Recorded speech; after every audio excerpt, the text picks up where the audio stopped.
રાજ્યના નાણામંત્રી કનુ દેસાઈ 2024-25ના બજેટમાં કૃષિ અને શિક્ષણને સઘન બનાવવા માટે ₹930 કરોડની જોગવાઈ કરતા સાબરકાંઠા જિલ્લાના ખેડબ્રહ્મા ખાતે કૃષિ એન્જિનિયરિંગ કોલેજ બનાવવાની જાહેરાત કરતા દાંતીવાડા કૃષિ યુનિવર્સિટીમાં ખુશી જોવા મળી રહી છે। સાબરકાંઠા જિલ્લાના ખેડબ્રહ્મા શહેરમાં કૃષિ એન્જિનિયરિંગ કોલેજની મંજૂર કરતા દાંતીવાડા કૃષિ યુનિવર્સિટી માટે આનંદ અને ગૌરવનો દિવસ છે। વનબંધુ કૃષિ યુનિવર્સિટીના પ્રિન્સિપલ ડોક્ટર G.R. પટેલે વધુમાં જણાવ્યું હતું કે હાલ ગુજરાતમાં 3 ઇજનેરી કોલેજ કાર્યરત છે। ચોથી ઇજનેરી મહાવિદ્યાલય ખેડબ્રહ્મા ખાતે શરૂ થશે।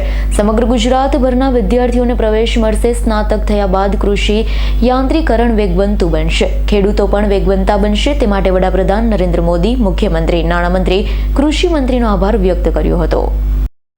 નમસ્કાર, આપણા સૌ માટે ગર્વનો વિષય છે કે ખાસ કરીને ખેડબ્રહ્મા તાલુકો, સાબરકાંઠા જિલ્લો અને એમાં પણ અમારી સરદાર કૃષ્ણનગર દાંતીવાડા કૃષિ યુનિવર્સિટી માટે કે આપણા વિસ્તારની અંદર વર્ષ 2024-25નું જે આ વખતે બજેટ છે એની અંદર જોગવાઈ કરવામાં આવી। એમાં 930 કરોડની જોગવાઈ કૃષિ શિક્ષણ સંશોધનનો ખૂબ વ્યાપ વધે એના માટે આપણા માનનીય મુખ્યમંત્રીશ્રી, કૃષિમંત્રીશ્રી અને નાણામંત્રીશ્રીએ જે જોગવાઈ કરી એની અંદર ખાસ કરીને કૃષિ ઇજનેરી કોલેજો છે એની અંદર જે 3 કોલેજો અગાઉ હતી એમાં એક કોલેજ છે ઉમેરો કરી અને ખેડબ્રહ્મા ખાતે મંજૂર કરવામાં આવી છે।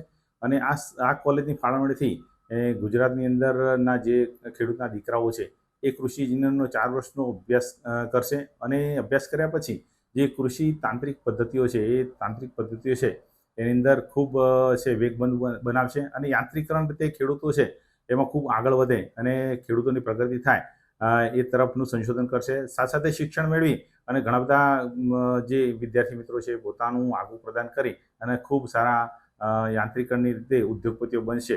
તો આ માટે સર્વનો આભાર માનું છું।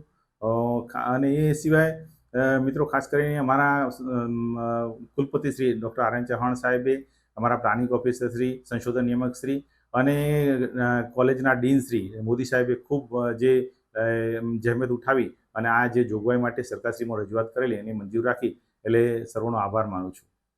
Bureau report S9 news, Khedbrahma.